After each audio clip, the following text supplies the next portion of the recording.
اپنے مسائل کو حل کرنے کے لیے سبسکرائب کریں آپ کے مسائل کا حل۔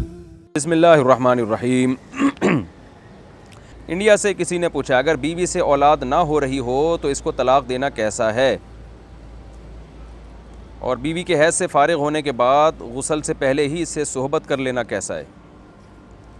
جب زوجہ حیض سے فارغ ہوتی ہے نا تو اس وقت نماز کا جب تک مکمل ٹائم نہیں گزر جاتا اس سے ہم بستری جائز نہیں ہے، کیونکہ امکان اس بات کا بہرحال ہوتا ہے کہ دوبارہ بلیڈنگ ہو جائے، تو اس لیے غسل کرنے کا انتظار کریں، غسل کر لے تاکہ طہارت کا اس پہ حکم لگ جائے، اس کے بعد زوجہ کے پاس جانا جائز ہے۔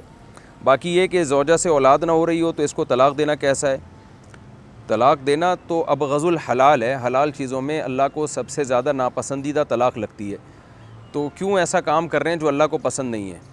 حرام تو نہیں ہے یہ عمل، لیکن اللہ کے لیے کی نظر میں پسندیدہ کام بھی نہیں ہے، تو وہ کام کرنا چاہیے جو اپنی بیٹیوں کے لیے، اپنی بہنوں کے لیے آپ پسند کرتے ہیں۔ آپ کی بیٹی کو اولاد نہ ہو رہی ہو اور آپ کا داماد اس کو طلاق دے دے تو آپ پہ دل پہ کیسے آرے چلیں گے۔ آپ کی بہن کے اولاد نہ ہو رہی ہو اور آپ کا بہنوئی اس کو طلاق دے دے تو آپ کے دل پہ کیسے آرے چلیں گے۔ تو ہر جائز کام کرنے کا نہیں ہوتا، کچھ اخلاقیات ہوتی ہیں، کچھ جو ہے وہ مروت کی باتیں ہوتی ہیں، تو خاص طور پر جب ایسی عورت کو آپ طلاق دیں گے تو بیچاری ڈبل غم میں جائے گی، ایک تو غم اس کو اولاد نہ ہونے کا، دوسرا وہ بھی شوہر سے بھی گئے۔ تو اللہ تعالیٰ نے آپ کو دوسری شادی کا آپشن دیا ہے، مرد کو کے پاس تو یہ آپشن ہے۔ اس میں ایک بڑی حکمت یہ بھی ہے کہ جن لوگوں کی اولاد نہیں ہے وہ ایک اور شادی کر لیں، تو آپ ایک اور شادی کریں، اس کو طلاق نہ دیں، میرا مشورہ یہ ہے۔ انڈیا سے کسی نے پوچھا ہے میرا ایک دوست مسلمان ہوا ہے، اس کے ہاتھ میں ٹیٹو بنا ہوا ہے، کیا اس کی نماز ہو جائے گی؟ کوئی بھی ناجائز کام جب آپ نماز کے دوران کر رہے ہوتے ہیں تو نماز آپ کی مکروہ ہوتی ہے، کیونکہ آپ عین نماز کے وقت میں گناہ کے مرتکب ہو رہے ہیں۔ تو یہ ہاتھوں میں جو گندوا لیتے ہیں، جسم ٹیٹو بنوا لیتے ہیں، یہ بھی ناجائز ہے۔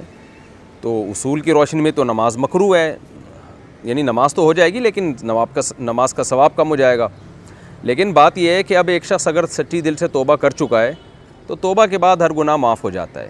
اب اگر وہ توبہ کر لیا اس نے اور وہ ہٹوا سکتا ہے وہ نشان تو ہٹائے، ہٹا نہیں سکتا تو اس کو ایسے ہی چھوڑ دے اور بس توبہ استغفار کرے، تو انشاءاللہ پھر نماز پہ کوئی فرق نہیں پڑے گا۔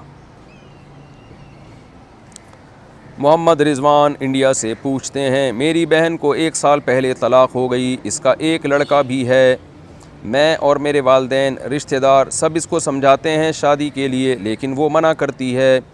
میں نے اس کو آپ کا بیان بھی سنوایا لیکن وہ کہتی ہے میرے لڑکے کا کیا ہوگا، اس کو یہ ڈر ہے کہ دوسرا شوہر پتہ نہیں کیسا ملے گا، اس پر ذرا کچھ روشنی ڈالیے۔ بعض خواتین کو جب طلاق ہوتی ہے نا کسی مرد سے تو وہ سمجھتی ہیں ساری دنیا کے سارے مرد ایسے ہوتے ہیں۔ ان کو یہ سوچنا چاہیے کہ اتنے سارے گھر بسے ہوئے بھی تو ہیں نا، یعنی ہماری سوسائٹی میں ٹھیک ہے طلاق کا ریشو بہت بڑھ گیا ہے، مگر گھر بسنے کا ریشو طلاق کے ریشو سے بہرحال زیادہ ہے۔ مسلم سوسائٹی کی بات کر رہا ہوں، یعنی 100 جوڑے اگر ہوں گے تو 4% کو طلاق ہوگی، 5% کو طلاق ہوگی، 95% اللہ کا شکر ہے کامیاب شادیاں ہی ہو رہی ہیں۔ تو آپ کی سسٹر جو ہے وہ ان 5% ناکام مردوں کو اور ناکام شادیوں کو دیکھ رہی ہیں جن کے ہاں طلاقیں ہوئی ہیں، 95% یہ نہیں دیکھ رہی کہ بہت سے ہنسی خوشی زندگی گزار رہے ہیں۔ تو عورت کا بغیر شوہر کے رہنا شریعت میں پسندیدہ کام نہیں ہے۔ عام طور پر جب بچہ ہو جاتا ہے تو خواتین کہتی ہیں میرے بچے کا کیا ہوگا۔ اس بارے میں ایک ابو داؤد کی حدیث بھی پیش کی جاتی ہے کہ جو عورت اپنے بچوں کی خاطر شادی نہ کرے تو قیامت کے دن میں اس کے ساتھ ہوں گا۔ یہ حدیث ضعیف ہے سند کے لحاظ سے، اور بہت ساری یعنی احادیث اور دیگر آیات سے ہمیں پتہ چلتا ہے کہ عورت کو طلاق ہو یا بیوہ ہو، چاہے بچے ہوں یا نہ، اس کو فوراً نکاح کرنا چاہیے۔ ہاں یہ ایک اہم بات ہے کہ بچے کا کیا ہوگا، تو عین ممکن ہے سوتیلا باپ بچے کو پال لے، اور یہ بھی ممکن ہے کہ آپ یعنی آپ کو چاہیے آپ اپنی سسٹر کو سپورٹ کریں، بچہ آپ رکھ لیں۔ دیکھیں شرعی طور پر تو مسئلہ یہ ہے کہ عورت کہیں بھی نکاح کرتی ہے اسے اپنا لڑکا باپ کے حوالے کرنا پڑے گا، جو سگا باپ ہے اس بچے کا۔ باپ بچے کو اپنے ساتھ نہیں لے جا سکتی۔ ہماری سوسائٹی میں ویمن رائٹس کے نام پہ آج کل بعض چیزیں ایسی ہیں جو اعتدال سے تجاوز ہیں۔ ہر قیمت میں بچہ ماں ہی کو دیا جاتا ہے، یہ بالکل غلط ہے۔ اس سے بچے کا بھی نقصان ہے، ماں کا بھی نقصان ہے۔ ماں کا نقصان یہ دوبارہ شادی میں مشکلات ہوں گی اس کے لیے اور زندگی تباہ کرے گی وہ اپنی، اور بچے کا نقصان یہ ہے کہ جیسی تربیت باپ کر سکتا ہے نا، روب دبدبہ باپ کا ہوتا ہے، وہ ماں کا نہیں ہوتا۔ ماں کو نہیں پتہ ہوتا بچہ باہر کیا چالاکیاں کر رہا ہے جا کے، تو بچے کا بھی فائدہ اس میں ہے اور ماں کا بھی فائدہ اس میں ہے۔ اب ماں یہ کہتی ہیں کہ ہم نے بچہ باپ کے حوالے کر دیا تو ہم شادی کر کے کیسے زندگی گزاریں گے. دیکھیں یہ بچہ ہمیشہ کے لیے بچہ نہیں رہے گا, یہ تھوڑے دنوں میں بالغ ہو کے ویسے ہی الگ ہو جاتے ہیں. 13-14 سال کی عمر ہوتی ہے, اس کے بعد بچہ میچور ہونا شروع ہو جاتا ہے. اس کے بعد اس کو وہ ویسے بھی کمانے کے لیے باہر جا سکتا ہے, اور اس میں تو پھر وہ نہ باپ کے پاس نہ ماں کے پاس, دونوں کے پاس رہے وہ. یہ تو جب تک بالغ نہیں ہو جاتا تو شریعت نے کہا ہے کہ ماں اگر شادی کرتی ہے تو بچہ باپ کے پاس رہے. بالغ ہونے کے بعد تو پھر وہ دونوں کا ہے, ادھر بھی جائے ادھر بھی جائے. تو عورتیں یہ بڑی خطرناک حرکت کرتی ہیں کہ بچوں کی خاطر بچے کو باپ کے حوالے نہیں کرتی, اور کہتی ہیں کہ جی چونکہ سسرال پتہ نہیں سوتیلے بچے کو قبول کرے نہ کرے, اور خود بیٹھی رہتی ہیں.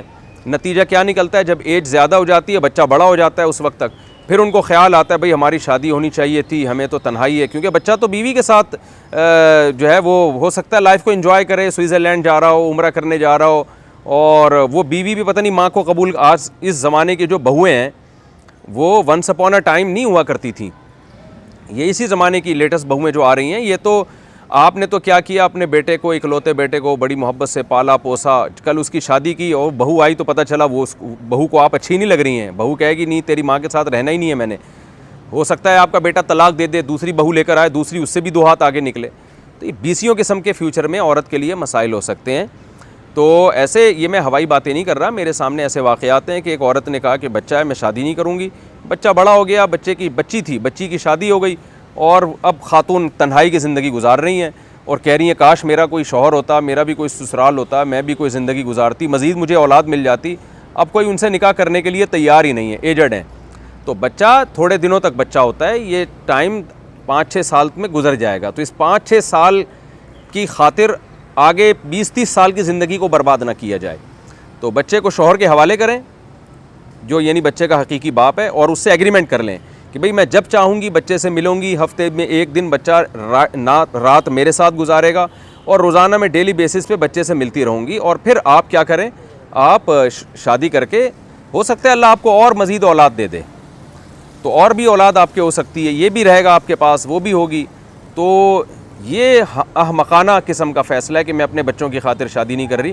بچوں نے کل بڑے ہو کے ادھر ادھر اڑ جانا ہے. جیسے آپ دیکھیں نا, پرندوں میں بھی ایسا ہی ہوتا ہے کہ وہ تھوڑے سے بڑے ہوتے ہیں پرندے, ماں باپ ان کو پالتے ہیں, کبوتر کبوتری مل کے پالتے ہیں, بچے کے ذرا پر نکلے اور وہ مارکیٹ سے ہوا شارٹ, تو کل آپ کا بچہ پتہ نہیں کہاں جائے, امریکہ جائے کمانے کے لیے, UK جائے, اس نے ویسے ہی الگ ہو جانا ہے. تو آپ جو نیچرل لائف ہے اس سے بغاوت نہ کریں. یہ صرف آپ کی سسٹر کو میں نہیں کہہ رہا, جو جتنی بھی خواتین ہیں جو طلاق کے بعد شادی ہو بچوں کی خاطر شادی نہیں کرتی, وہ اپنا بہت بڑا نقصان کرتی ہیں. بچوں کو باپ کے حوالے کریں اور اچھی جگہ شادی کریں, اور باپ سے ایگریمنٹ کریں کہ بچہ ہم سے ملتا رہے گا.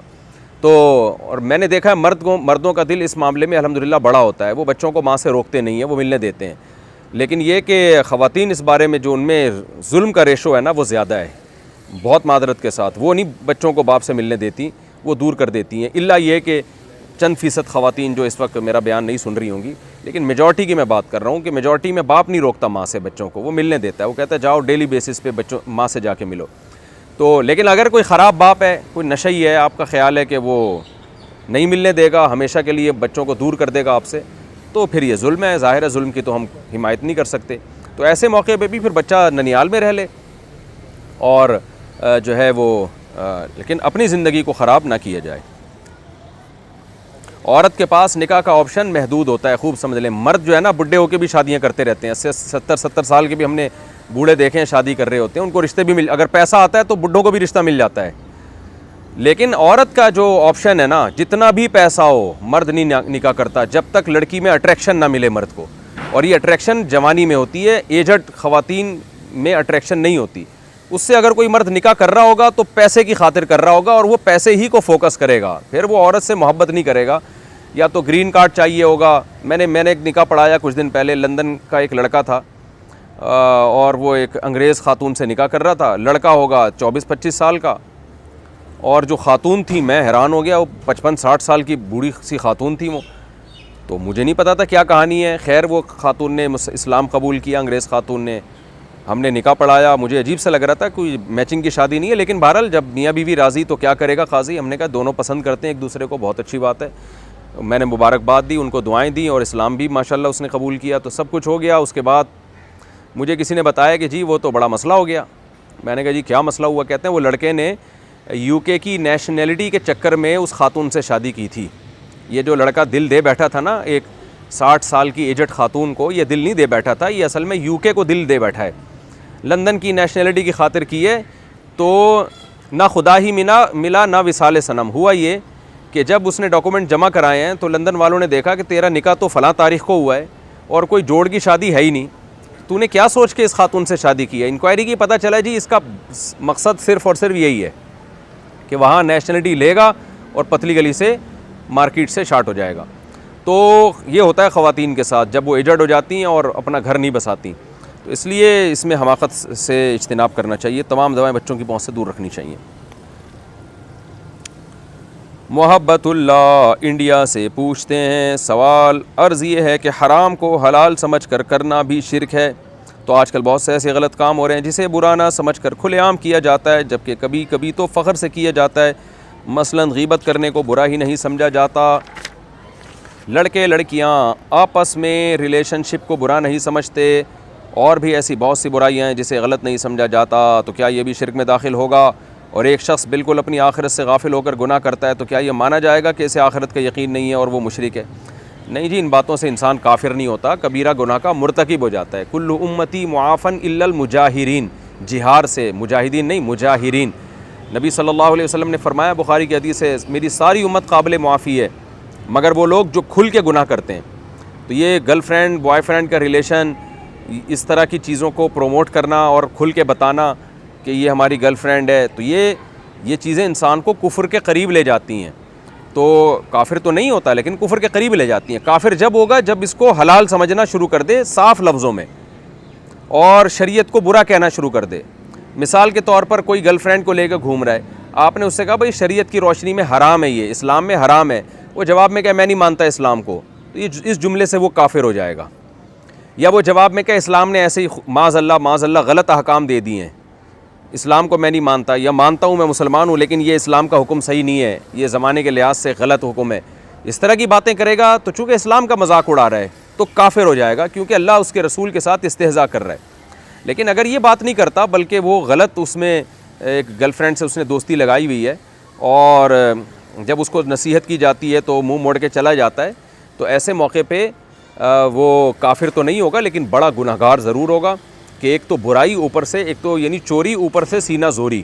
پچھلی قومیں جن کو اللہ نے تباہ و برباد کیا نا, ان میں بڑا عذر عیب یہی تھا, گناہ بھی کرتے تھے اور اتراتے بھی تھے اس گناہ پہ. آج یہی ہونے لگا ہے کہ گناہ بھی کرتے ہیں اور اتراتے ہیں. نبی نے فرمایا کوئی شخص گناہ کرتا ہے, اللہ نے اس پہ پردہ ڈالا ہوا ہے, وہ خود بھی پردہ ڈالتا ہے, اور ایک وہ شخص ہے جس نے گناہ کیا اور لوگوں کے سامنے آ کے اس کو بتاتا ہے, تو نبی نے فرمایا ایسا شخص قابل معافی نہیں ہے, جہنم میں اس کو اس کی سزا ملے گی کہ یہ تو جرم بھی کر رہا ہے اور اس پہ سینہ کڑا کے بھی چل رہا ہے. اسامہ صاحب اٹک سے پوچھتے ہیں, میرا سوال یہ ہے کہ لیم ایک ایپ ہے, اس میں ہم پہلے 15,000 ڈپازٹ کرتے ہیں پھر وہ ہمیں واپس مل جاتے ہیں. اس میں ویڈیو کو لائک اور چینل کو سبسکرائب کرنا پڑتا ہے. روز کی 12 ویڈیوز ہوتی ہیں اور روز کے 600 روپے ملتے ہیں. کیا یہ کام جائز ہے؟ نہیں, جائز نہیں ہے. آج کل ایسی بہت ساری ایپس آئی ہوئی ہیں جن میں آپ کے ذمہ کام یہ لگایا جاتا ہے کہ یہ ایڈورٹائز دیکھیں آپ اور یہ اس کو لائک کریں آپ اس ویڈیو کو. تو دیکھیں, ویڈیو کو لائک کرنا کوئی ایسا عمل نہیں ہے جس پر آپ کو اجرت ملے. یہ کوئی معقول عمل نہیں ہے جس پہ اجرت کا ہونا معقول ہو. اس کی مثال ایسے ہے, کوئی شخص میرے ذمہ لگا دے کہ مفتی صاحب یہ ایڈ روزانہ دیکھا کریں اور جو بھی گزرا کرے اس کو کہا کریں یار زبردست ایڈ ہے بھائی, بڑا زبردست شیمپو کا اشتہار ہے, یا یہ ویڈیو یا یہ بریانی آپ روزانہ کھایا کریں اور کھا کے بولا کریں واہ واہ واہ بڑا مزہ آیا, تو میں آپ کو ہر دفعہ یہ بولنے کے 5 روپے دوں گا. جب بھی آپ بولیں گے نا بڑا مزہ آیا تو میں 5 روپے دوں گا. اب یہ کیا عمل ہے؟ فضول عمل ہے یہ. بھائی آپ کو مزہ آیا ہے تو آپ بولیں مزہ آیا ہے, نہیں آیا تو آپ بولیں نہیں آیا. آپ بول رہے ہیں مجھے مزہ آیا اس لیے کہ آپ کو 5 روپے مل رہے ہیں, تو یہ ناجائز ہو جائے گا نا, دھوکہ ہوگا. تو آپ ویڈیو کو لائک کر رہے ہیں, لائک کا مطلب ہوتا ہے واقعی میں دل سے لائک کر رہا ہوں. کوئی دل سے لائک نہیں کر رہا ہوتا, سب کو پتہ ہے میں اس لیے لائک کا بٹن دبا رہا ہوں کہ اس کے مجھے اتنے ڈالر ملیں گے, تو 100 دفعہ لائک کروں گا تو اتنے ڈالر بن جائیں گے. تو یہ دل سے لائک نہیں ہوتا, یہ دھوکہ ہوتا ہے, یہ وہی فضول سی بات ہے. تو یہ کوئی ایسا عمل نہیں ہے جس پہ اجارہ کا منعقد ہونا جائز ہو. تو جتنی بھی اس قسم کی ایپس آ رہی ہیں جس میں ویڈیو کو لائک کرنے کے پیسے ملتے ہیں اور سبسکرائب کرنے کے پیسے ملتے ہیں, تو یہ پیسے غلط ہیں آپ کے لیے. آپ اپنی اصل رقم لیں اور باقی اضافی پیسے نکال کے صدقہ کر دیں ثواب کی نیت کے بغیر. اور اس میں دھوکہ بھی ہے. یوٹیوب یہ سمجھتا ہے یا کمپنیاں یہ سمجھتی ہیں کہ ہمارے اشتہار اتنے سارے لوگوں نے دیکھ لیے ہیں، تو وہ یہ ان کو دھوکہ ہوتا ہے، وہ سمجھتی ہیں سچی مچی کے دیکھے ہیں یا سچی مچی کے لائکس ہیں۔ حقیقت میں ایک ہی آدمی 20-30 فیک آئیڈیاں بنا کے لائک کر رہا ہوتا ہے، تو یہ دھوکے پر مبنی ایک نظام ہے۔ پاکستان سے کسی نے پوچھا ہے، جناب میرا نام محمد علی معاویہ ہے جو میری امی نے رکھا تھا، لیکن میں جہاں بھی نوکری کے لیے جاؤں تو شیعہ مسلک کے لوگ بیٹھے ہوتے ہیں، مجھے نوکری نہیں ملتی، لیکن اسلام کی وجہ سے عزت بھی بہت ملتی ہے، مجھے وزیر اعظم بننا ہے، مجھے بتائیں کہ میں کیا کروں، یہ نام درست رہے گا؟ اور مجھے محمد علی معاویہ کا نام کا معنی بھی بتا دیں۔ بہت پیارا نام ہے میرے بھائی، ہم تو صحابہ سے محبت کرتے ہیں۔ سیدنا علی اور سیدنا معاویہ کا جو اختلاف تھا وہ سیاسی اختلاف تھا، اور اللہ نے بعد میں وہ اختلاف حل کرا دیا، اور حل بھی کس کے ذریعے کروایا؟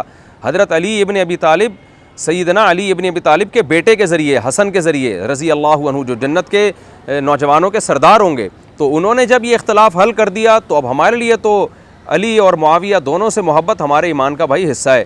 تمام محدثین حضرت معاویہ کی حدیثیں ذکر کرتے ہیں، اگر ان کو فاسق مانتے تو ان سے حدیثیں تھوڑی ذکر کرتے ہیں، تمام محدثین حضرت معاویہ کو رضی اللہ عنہ کہتے ہیں۔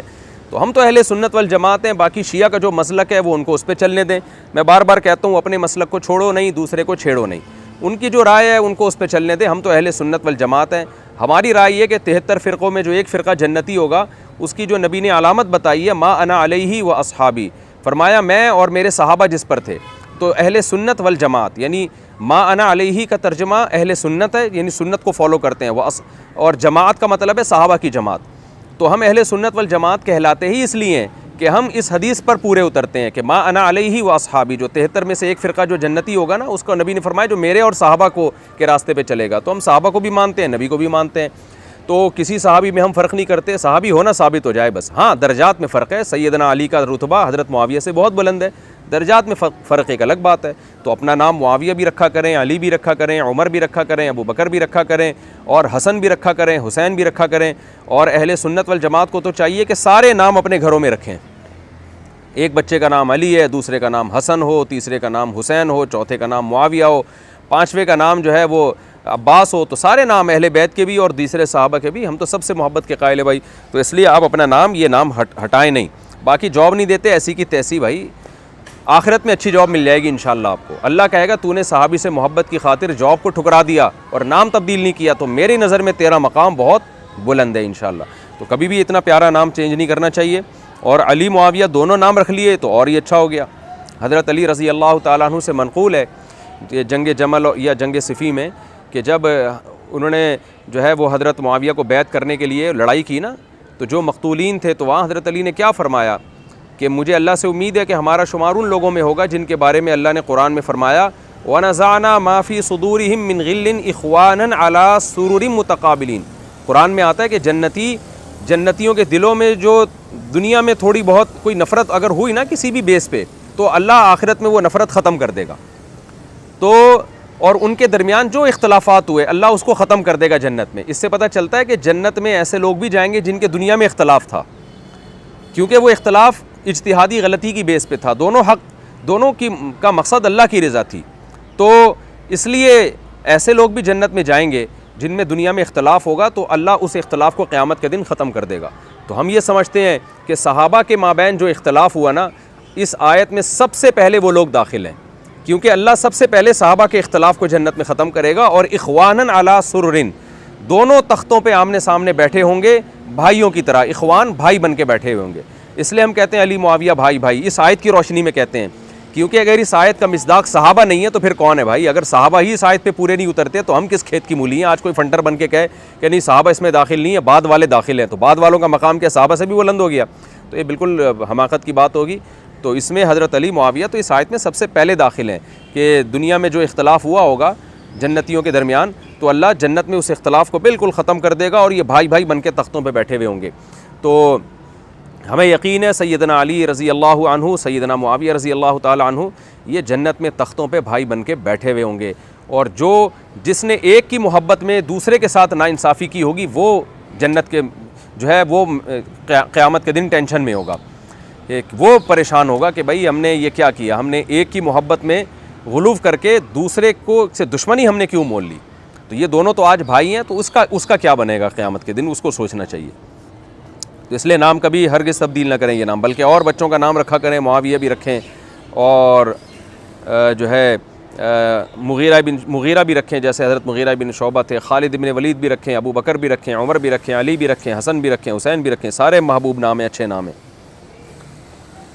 محمد طاہر اسلام آباد پاکستان سے پوچھتے ہیں، یوٹیوب کی کچھ پالیسی ہے جس کے مطابق ہم اپنی ویڈیو میں کسی کی ویڈیو کو بغیر اجازت کے استعمال نہیں کر سکتے، لیکن ان کی ایک اور پالیسی ہے جسے فیئر یوز کہتے ہیں، جس کے مطابق ہم کسی کی ویڈیو کا کچھ حصہ کچھ شرائط پر بغیر اجازت کے اپنی ویڈیوز میں استعمال کر سکتے ہیں۔ تو کیا یہ چوری کے زمرے میں آئے گا، اور کیا میری کمائی حرام ہو جائے گی؟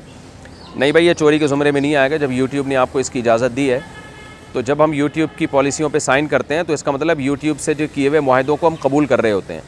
تو جب آپ نے یوٹیوب سے ایک ایگریمنٹ کیا تو آپ اس کے پابند ہیں۔ تو ان سب چینلوں کا اصل اونر یوٹیوب ہی ہے، تو جب اس نے پرمیشن دی ہے تو پھر وہ پہلے سے آلریڈی یہ پرمیشن ہے، تو پھر یہ عمل چوری نہیں کہلائے گا۔ محمد طاہر اسلام آباد پاکستان، ہاں چاہیے ہو گیا۔ فیضان احمد اتر پردیش انڈیا سے، یو پی سے، جیسا کہ حدیث میں ہے کہ زیادہ پانی میں ناپاکی گر جائے تو وہ پانی ناپاک نہیں ہوتا، پوچھنا یہ ہے کہ زیادہ کی مقدار کیا ہے، تشریح فرما دیں۔ دیکھیں یہ بات تو ہے کہ زیادہ پانی میں ناپاکی گر جائے تو پاک نہیں ہوتا، تو اس کی تشریح میں علماء کا فقہاء کا اختلاف ہے۔ امام شافعی، امام احمد ابن حنبل کے نزدیک ایک حدیث ہے جس سے وہ استدلال کرتے ہیں، اذا بلغ الماء قلتین لم يحمل الخبث، کہ پانی جب جو مٹکوں کے برابر ہونا تو پھر وہ نجاست کا متحمل نہیں ہے، نجاست کا متحمل نہیں ہے، یعنی وہ ناپاک نہیں ہوتا۔ اگر 2 مٹکے پانی ہو، اس سے کم ہو تو ناپاک ہو جائے گا۔ ہاں 2 مٹکے پانی میں اگر نجاست گری اور اس میں رنگ بو ذائقہ چینج ہو گیا پھر ناپاک ہو جائے گا۔ لیکن حنفیہ کے نزدیک یہ حدیث چونکہ سند کے لحاظ سے بھی اس پہ کلام ہے، اور دوسری بات یہ کہ حنفیہ کے ایک اصول ہے کہ صحابہ کرام نے جس حدیث کو نہ لیا ہو استدلال کے موقع پہ، استدلال نہ کیا ہو، تو پھر اس حدیث کو احناف علت کی وجہ سے ترک کر دیتے ہیں۔ علت کہتے ہیں کوئی خفیہ وجہ جس کی وجہ سے حدیث کا ضعیف ہونا معلوم ہو رہا ہو۔ بعض دفعہ حدیث سند کے لحاظ سے ٹھیک ہوتی ہے لیکن اس میں کوئی خفیہ ایسی علت ہوتی ہے کہ اس کو حدیث کو معلول کہتے ہیں محدثین کی اصطلاح میں۔ بہت سے محدثین سند صحیح ہونے کے باوجود بھی حدیث کو ضعیف قرار دیتے ہیں معلول ہونے کی وجہ سے۔ تو حدیث معلول ہو جاتی ہے کہ صحابہ کرام نے اس حدیث سے استدلال کیوں نہیں کیا۔ تو حضرت عمر رضی اللہ تعالیٰ عنہ کے دور میں زمزم کے کنویں میں ایک حبشی گر کے مر گیا تھا، اس کو نکالا تو حضرت عمر نے حکم دیا سارا پانی نکالا جائے، تو بہت سارے صحابہ موجود تھے۔ اب آپ بتائیں 2 مٹکے پانی، تو زمزم کا کنواں تو 2 مٹکے پانی سے بہت زیادہ تھا، تو بہت سارے صحابہ موجود تھے، اس کے باوجود وہاں سے پانی نہیں نکالا، یعنی سارا پانی نکالنے کا آرڈر دیا گیا۔ تو کسی صحابی نے بھی نہیں کہا کہ بھئی 2 مٹکے پانی ہوتا تو یہ ناپاک نہیں ہوگا۔ اور وضو کا مسئلہ ایسا ہے بھی نہیں کہ یہ حدیث صحابہ سے چھپ جاتی، کیونکہ وضو تو 5 ٹائم ہو رہا ہے، اور اس زمانے میں یہ جاری پانی، یہ نلکوں کا پانی تو نہیں ہوتا تھا، تالابوں میں ہی وضو ہوا کرتا تھا، تالاب سے ہی، تالابوں میں یا کہیں ٹھہرا ہوا پانی ہوتا تھا، تو صحابہ استدلال کرتے اس حدیث سے، یہ حدیث شائع ہوتی، تو یہ خود اس بات کی علامت ہے کہ اس حدیث کی سند، یعنی یہ حدیث معلول ہے، قابل استدلال نہیں ہے۔ اور تیسری بات یہ ہے کہ خود قلہ کے لفظ میں بھی اہل لغت کا بڑا اختلاف ہے کہ قلہ پہاڑ کی چوٹی کو بھی کہتے ہیں، مٹکے کو بھی کہتے ہیں، تو اب یہاں کیا مراد ہے؟ تو اس لیے احناف نے اس حدیث سے استدلال ترک کیا ہے کہ اس حدیث کی سند پہ بھی کلام ہے، اور صحابہ کرام نے بھی اس حدیث سے استدلال نہیں کیا۔ تو صحابہ کرام بھی جو ہے وہ 2 قلتین کو نہیں سمجھتے تھے کہ اس سے پانی ناپاک نہیں ہوتا، 2 مٹکوں پانی کو نہیں سمجھتے تھے۔ پھر اور بھی اس بارے میں روایات ہیں صحابہ کی، خلفائے راشدین کے دور میں کیا ہوا تالاب میں۔ حضرت عمر نے دیکھا کہ ایک تالاب ہے، تو کسی سفر پہ تھے تو کسی نے پوچھا کہ بھئی یہ تالاب میں کسی درندے نے منہ تو نہیں ڈالا؟ حضرت عمر کو غصہ آیا، فرمایا بھیمو آپ ہم اللہ، جس چیز کو اللہ نے چھپا دیا تم چھپائے رکھو۔ تو حضرت عمر نے یہ کو فرمایا وہ تالاب کا پانی تو 2 مٹکے سے زیادہ ہوتا ہے، اگر درندے نے منہ بھی مارا تھا تو وہ تو پھر بھی پاک تھا، لیکن حضرت عمر بھی اس حدیث سے استدلال نہیں کر رہے ہیں۔ تو یہ اس بات کی علامت ہے کہ اس حدیث میں یہ علت ہے، معلول ہے، اور معلول حدیث قابل استدلال نہیں ہوتی۔ اب یہ بات تو طے شدہ ہے کہ زیادہ پانی جو ہے وہ بہرحال بہت زیادہ پانی ہوگا تو وہ ناپاک نہیں ہوتا، تو وہ پانی کتنا ہے؟ تو امام حنیفہ رحمہ اللہ تعالیٰ کا اصول اور ضابطہ یہ ہے کہ جب کسی بارے میں کوئی صحیح حدیث نہیں ہوتی تو پھر وہ مبتلا بھی کی رائے پہ چھوڑ دیتے ہیں، یعنی انسان خود فیصلہ کرے کہ یہ پانی زیادہ ہے یا کم ہے۔ اور زیادہ کا مطلب اگر اس کے ایک کنارے پہ نجاست گری ہے تو دوسرے پہ اثر پہنچا ہے کہ نہیں پہنچا۔ تو لیکن چونکہ وہمی ہیں، آج کل لوگ وہمی ہیں، تو اگر ہم لوگوں کی رائے پہ چھوڑ دینا تو وہمی آدمی کو تو سمندر بھی لگے گا تھوڑا پانی ہے، یعنی وہمی کو تو لگے گا سمندر کا پانی بھی بہت تھوڑا ہے، اور جو جن میں تقویٰ نہیں ہے ان کو تو ہو سکتا ہے ایک بالٹی پانی کو بھی سمجھے بہت زیادہ ہے۔ تو اس لیے علماء نے ایک معیار متعین کیا ہے کہ ایک جو تالاب ہوتا ہے نا 10 مربع گز، یعنی دا در دا جسے کہتے ہیں، جس کی لمبائی چوڑائی کو ضرب دیا جائے تو 10 جواب آئے، یعنی 100 مربع گز، 100 مربع گز، تو 100 اسکوائر فٹ جو ہے 100 اسکوائر میٹر آپ سمجھ لیں، گز جو ہے وہ غالباً میٹر سے تھوڑا چھوٹا ہوتا ہے، نہیں بلکہ 1/3 چھوٹا ہوتا ہے، 3 گزوں کا تقریباً 1 میٹر ہوتا ہے۔ بہرحال یہ پوچھ لیے گا آپ گز کسے کہتے ہیں، میرے علم میں اس وقت نہیں ہے ابھی، یعنی اس وقت مجھے مستحضر نہیں ہے۔ تو 100 مربع گز جو ہے اگر کوئی تالاب ہے تو وہ آپ کو دیکھنے میں لگ رہا ہے، یہ نہیں کہ انچ ٹیپ لے کے ناپنا شروع کر دیں، اگر آپ کو دیکھنے میں لگ رہا ہے کہ 100 مربع گز ہے تو وہ مائع کثیر ہے، اور اگر اس سے کم ہے تو وہ مائع قلیل ہے۔ یہ علماء نے لوگوں کی آسانی کے لیے ایک معیار بتا دیا تاکہ لوگ وہم میں نہ جائیں۔ صابر بھروچا انڈیا سے پوچھتے ہیں، میرے چہرے پر تھوڑے سے داڑھی کے بال آ گئے ہیں، کیا اذان دینے کے لیے پوری داڑھی کا ہونا ضروری ہے؟ بھائی بال آ گئے تو بس آپ اذان دے سکتے ہیں، داڑھی کاٹنا جائز نہیں ہے، وہ تو چھوٹی داڑھی اگر کسی کی نیچرلی چھوٹی ہے وہ تو ٹھیک ہے، اس میں کوئی حرج نہیں ہے۔ عزیز خان انڈیا سے پوچھتے ہیں، کیا غیر مسلم سے دوستی کرنا جائز ہے؟ دیکھیں غیر مسلم سے حسن سلوک کرنا تو واجب ہے، جیسے تمام انسانوں سے حسن سلوک اللہ نے حکم دیا، لیکن ایسی گہری دوستیاں یہ رکھنا ٹھیک نہیں ہے، اس سے قرآن نے منع کیا ہے۔ وجہ اس کی ہے کہ جب انسان ایسی گہری دوستیاں لگاتا ہے تو پھر اس سے اس کے مذہب کے اثرات انسان میں آتے ہیں۔ تو دوستیاں تو قرآن کہتا ہے نیک لوگوں سے، بلکہ مسلمانوں میں بھی جو فاسق فاجر ہیں ان سے بھی گہری دوستی جائز نہیں ہے، اس کے اثرات آپ کے اوپر آئیں گے۔ ایک ہوتا ہے دوستی کا تعلق، وہ تو سب سے ٹھیک ہے، جب آپ کا کوئی کلاس فیلو ہے، آپ کے ساتھ کوئی بزنس میں ہے، وہ تعلق تو ہے، اس کے تو حسن سلوک کا اللہ نے حکم دیا ہے، قرآن میں جگہ جگہ ہے، جو بھی تمہارا متعلقین ہے، تمہارے متعلقین میں سے وہ کسی بھی قسم کا رشتہ ہو ان کے ساتھ اچھا سلوک کرو، جیسے کہ 5ویں پارے میں دوسری آیت ہے، 5ویں پارے کی دوسری آیت۔ لیکن گہری دوستیاں لگانا یہ تو مسلمانوں میں بھی جو شرابی کبابی زانی ہیں ان سے بھی جائز نہیں ہے، کیونکہ حدیث میں آتا ہے کہ انسان جو ہے قیامت کے دن اپنے دوست کے ساتھ ہی ہوگا، اور اسی انسان اپنے دوست کے دین پر ہوتا ہے، المرء علی دین خلیلہ، اپنے دوست کے دین پر ہوتا ہے انسان۔ اور قرآن کیا کہتا ہے کہ قیامت کے دن جو نافرمان ہے وہ کہیں گے یا لیتنی لم اتخذ فلانا خلیلا، کاش میں فلاں کو اپنا دوست نہ بناتا جس نے مجھے دین کے راستے سے گمراہ کر دیا۔ تو اس لیے گہری دوستیاں صرف نیک لوگوں کے ساتھ لگایا کریں تاکہ ان کے اثرات آپ کے اندر آئیں۔ نور عالم انڈیا سے پوچھتے ہیں، فجر کی نماز کے بعد سونا کیسا ہے؟ جائز ہے لیکن بہت برا عمل ہے، ناپسندیدہ ہے، اسلاف سے اس کی کراہت منقول ہے، اسلاف اس کو پسند نہیں کیا کرتے تھے، اور یہ نیچر کے بھی خلاف ہے، اس پر میں بہت ڈیٹیل سے پہلے بھی بات کر چکا ہوں۔ تو اس لیے عادت ڈالیں رات کو جلدی سونے کی اور صبح جلدی اٹھنے کی۔ دیکھیں اگر اس فجر کے بعد سونا اسلام میں پسندیدہ کام ہوتا تو اللہ فجر میں ہمیں اٹھاتا کیوں؟ دنیا میں کبھی ایسا ہو سکتا ہے کسی کو اٹھایا جائے تاکہ سو جائے؟ وہ ہمیں اٹھایا اس لیے جا رہا ہے کہ اٹھنے کا ٹائم ہو گیا، بس سو گیا، اب اٹھو چلو پھرو کام کرو۔ نبی صلی اللہ علیہ وسلم کی صحیح حدیث ہے، فرمایا بورک لی امتی فی بکورہا، صبح کے وقت میں جو کام کیا جاتا ہے تو اللہ نے اس کام میں میری امت کے لیے برکت رکھی ہے، تو ہم صبح صبح کاموں کو کیا کریں، لیکن جائز ہے، کوئی مجبوری ہو تو کوئی حرج نہیں ہے۔ بسم اللہ الرحمن الرحیم۔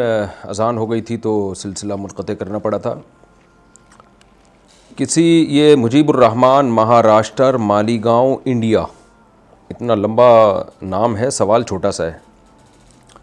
کہتے ہیں جی اگر سجدہ سہو واجب تھا مگر کرنا بھول گئے تو نماز کا کیا حکم ہے؟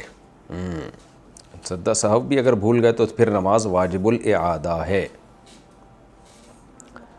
جمال صاحب آئی لینڈ سے پوچھتے ہیں، میری جگہ جہاں ہے وہاں مسجد بہت دور ہے اور قریب میں بس اسٹیشن بھی نہیں، مجھ سے جمعہ کی نماز قضا ہو گئی ہے اور میں بہت پریشان ہوں، اللہ بہت ناراض ہے مجھ سے، میرے ساتھ کبھی ایسا نہیں ہوا، برائے مہربانی مجھے بتائیے تاکہ میں نماز شروع کر سکوں۔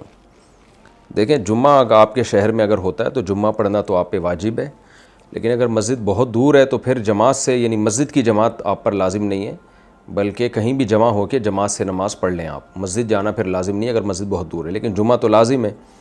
تو قضا ہو گیا تو توبہ استغفار کریں، اللہ غفور رحیم ہے، معاف کرنے والا ہے، آئندہ احتیاط کریں، اور پھر جب کوئی غلطی ہو اور توبہ کر لیں، پھر اس غلطی کو بھول جانا چاہیے، بار بار دماغ میں رکھنا نہیں چاہیے اس کو۔ پاکستان سے کسی نے پوچھا ہے، بچوں کے کپڑوں پر جو مکی ماؤس، باربی ڈول، تتلی وغیرہ اسی طرح ایموجیز وغیرہ بنی ہوتی ہیں تو کیا اس طرح کے کپڑے پہننا جائز ہے؟ کوئی گناہ تو نہیں؟